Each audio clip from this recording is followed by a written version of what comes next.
Je ne le connais pas plus que vous sans doute. La semaine dernière, la journaliste Valérie Taurin soulignait dans nos pages le courage de ces chrétiens congolais qui tenaient tête à leur président dictateur Joseph Kabila.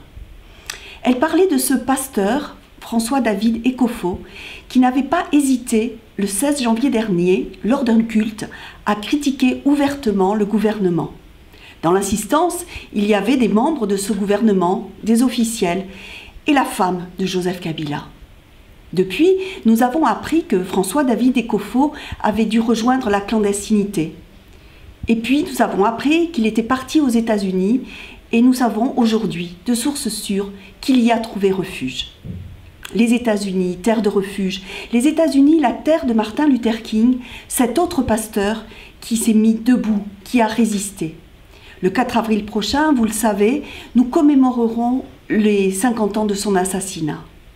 Lui n'hésitait pas à dire qu'il fallait dans une vie trouver une cause pour laquelle on risquait de mourir et s'en emparer.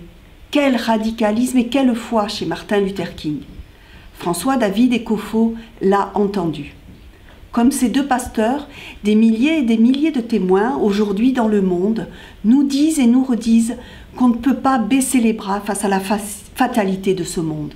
On ne peut pas accepter de recevoir de façon indigne les migrants de ce monde. On ne peut pas accepter tant et tant d'injustices, notamment toutes ces injustices qui sont faites aux enfants. Rosemarie Durleman fut l'un de ces témoins, discret et infatigable, qui consacra une grande partie de sa vie au nom de l'Évangile, à la Fondation La Cause, et notamment à l'adoption des enfants. Une adoption d'abord des enfants qui avaient été rendus orphelins par la guerre, la Seconde Guerre mondiale, puis des orphelins notamment de Corée du Sud.